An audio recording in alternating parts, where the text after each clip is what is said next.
All right, you guys, you will not believe what Ben and I saw this week, and it is just the perfect example of why more and more free camping and free overnight parking for RVers has completely disappeared in recent years. So when we saw this, I was like, we absolutely need to make a video talking about this very thing, because there are a lot of people out there that are literally ruining the experience for other RVers. And so in this video, I'm going to talk about why it is that free camping and overnight parking is literally disappearing, and what you must know to navigate the changes that are coming when it comes to RV travel. So the other day I was scrolling through social media when I ran across an ad for a brand new company. Now this is nothing I had ever heard of before, not a company that I'm familiar with. And basically this ad was asking for landowners who own land and space that wanted to make a few bucks to offer space for RVers to camp and basically become like hosts on this new platform.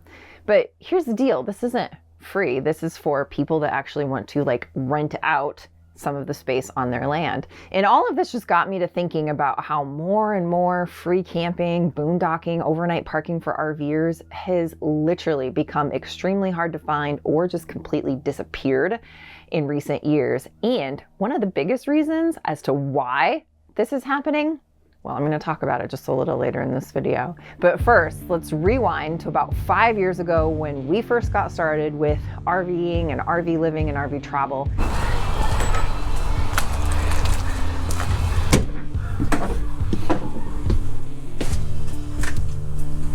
Hey, what you doing?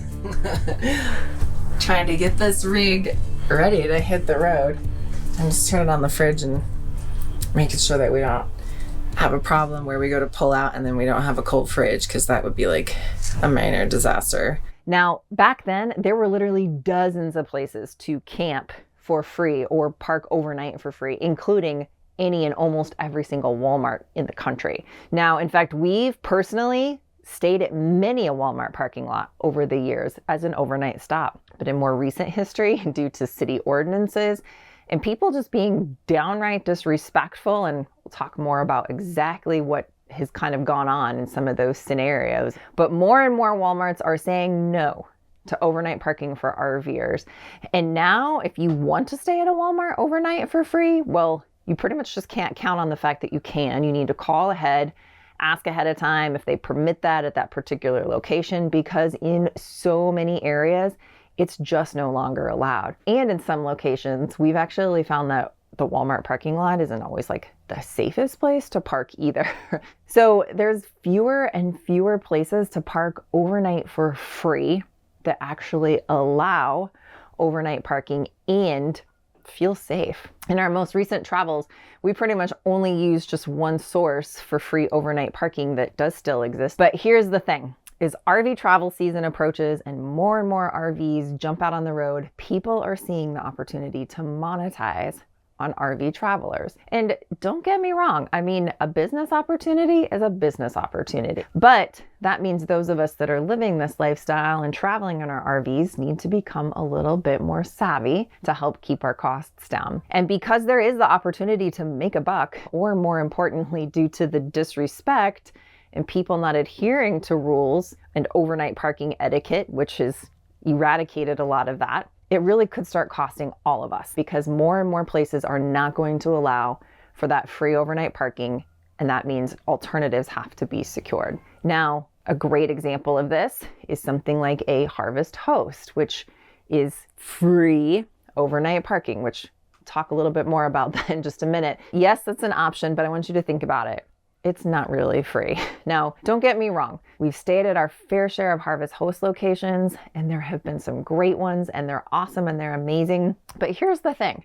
Our Harvest Host and Boondockers Welcome membership that we personally have and have paid out of pocket for costs us $149 a year. And if you want the all access membership that includes like the golf courses, well, that's $159 a year. And then here's the thing. These locations, while they're great locations, are not campsites. That means you can't just stay at that host location for 2 to 3 days. They are set up to be an overnight parking space only. And in most cases, they actually ask you don't remain for more than 24 hours and you have to arrive during business hours. Now, this means if that business closes at, say, 7 p.m. and you have a reservation, you need to arrive before they close at 7 p.m. Now for us, that adds to the stress of a travel day.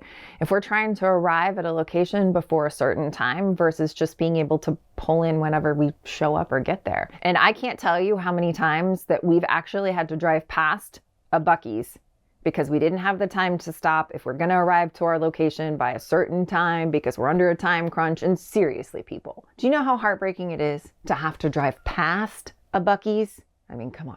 Lastly, it's truly not free because not only have you paid that membership fee to have access to these locations and to make a reservation. Now, didn't even really kind of go into the part about you can't just pull in and park overnight like you can at other places, but you have to reach out and make a reservation via the Harvest Host website. So after you pay your membership fee, part of the Harvest Host Code of Conduct asks that a minimum of $30 through a purchase, tip, or donation is made at that location. Which again, I get it. This is part of the business model and you will never, ever hear us fault anyone for practicing good business. Good business is good for all of us. But it does add to the cost of utilizing these free overnight parking areas, which you can see is not really free. Low cost maybe, sure, but free? Not really. Now, again, I want to reiterate, don't misunderstand. I'm not bashing Harvest Hosts. We don't plan on canceling our Harvest Host membership. And for many RVers, Harvest Host is a great option. We've had some wonderful Harvest Host days ourselves. Just want to point out it's not free. So before I jump into the reason that free overnight parking has become harder and harder to find, and here's a little spoiler alert, has to do something with many RVers are doing, I want you to think about this. If you can't camp or overnight for truly no cost, the next best thing to look at is low cost camping. And here's the thing that we have found. Some of the best true low cost camping is actually found by utilizing our state and national park campgrounds because these are subsidized by tax dollars. And many of these campgrounds have at least some sort of hookup, whether it's electric, water, and now many state parks and national parks even offer full hookups. And I don't know about you, but I would much rather stay in a beautiful state park versus just a parking lot. And the only tool that I use now when I book a state park is a website called RV, which is also the sponsor of this video. Now, not only is RV a time saver when looking for these cheaper campground options like state and national park campgrounds, but one of the ways I use RV is to find and book near impossible campsite reservations at some of the most popular campgrounds in America. Now, we've scored reservations due to cancellations at several top-rated state parks during peak season. I mean, most recently, one of the springs during spring break, it was amazing. And I want you to think about it. Many people have already made reservations for this coming summer. A lot of stuff is booked up. But we know that plans can and do change. Lots of things happen. And as a result, there are dozens of campground cancellations that happen on a daily basis. So this is where I use RV to set up a sold out scan. And as soon as there is a cancellation, RV doesn't just notify me of the cancellation, but they actually book it for me. Now, I've tried several of the scan services in the past where you just get an alert when there's an opening at a state or national park campground. But every time I would get these alerts, as luck would have it, I was not in a place where I could follow through to make that reservation quickly. I mean, let's face it. We live this lifestyle to be out there exploring, not patiently waiting by a phone or a computer for a campsite cancellation to come in. So RV works so well because it auto books the site for you as soon as it becomes available. And no other campground scanning service offers an auto book feature like RV. Our followers and viewers have continued to share their experiences about how they RV'd their campsites in various situations, from last minute cancellations to trips for next week, next month, or even next year. One of the big reasons we continue to share is because so many of you share your success stories with us about how RV is always looking and booking for you nonstop, 24/7, 365. You can try RV for free for 14 days at gratefulglamper.com/RV. And if you decide to get started with RV for making those reservations, we've partnered with RV for an exclusive 10% discount off the membership options. The details are all in the description below. And a huge thanks to RV for sponsoring this video and their continued support of our channel. So if there are very few places left where you can, one, feel safe just parking overnight, and two, doesn't cost for free, Like, are there any of these left, right? The short answer is yes. However, they are becoming fewer and farther between, and this is because of the behavior of many RVers, which has caused some of these businesses that would have allowed for free overnight RV parking to just throw in the towel and no longer allow RVers to camp overnight for free. So case in point, I want you to just take a look at this thing that Ben and I saw just this week at a parking lot at a business in Central Florida.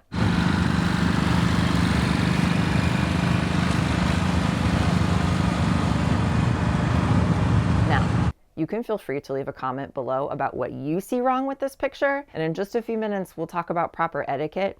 And if you choose to use some of these free overnight locations, don't be this guy. But first, I want to talk about the one place that still offers truly free overnight RV parking that we personally love. It's our favorite of all time, and that is the Cracker Barrel. Whoa, look, there's another guy flat towing a Jeep. There is. There's another guy, wow. Look, there's another guy. Yeah. Maybe you should meet him.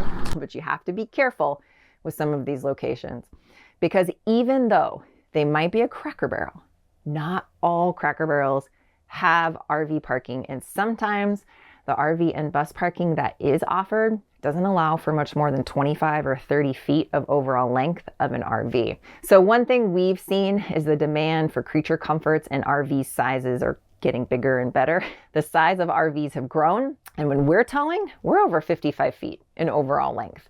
And every time we've stayed overnight at a Cracker Barrel, we never once have fit in their RV parking area. So we always have to find a spot out of the way in the back where we can find space to park, which brings me to an important point regarding overnight parking etiquette. Don't park where it's going to interfere with regular customer parking.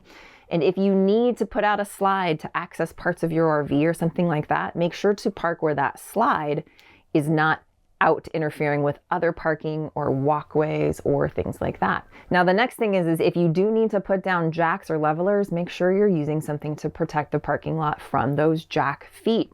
This is where we personally like having the RV snap pads permanently installed on our RV because they help to protect any sort of concrete in a parking lot. And probably one of the biggest things that we've experienced RVers doing when overnight parking that is a huge no-no is running your generator all night long. And if you're going to be next to other RVers where the noise can be bothersome, just don't do that. We actually stayed at a Harvest Host location last year that would have been a lovely overnight stop, except for the RV right next to us, like literally 10 feet away from us, ran their generator all night long.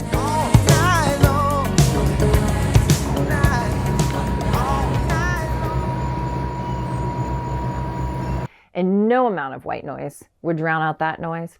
So just a side note, a great alternative to needing to power things like medical devices for sleep is a portable power station versus using a noisy generator. So if you want to learn more about best practices when overnight parking as to not be part of this problem, well, then I would watch this video right up here.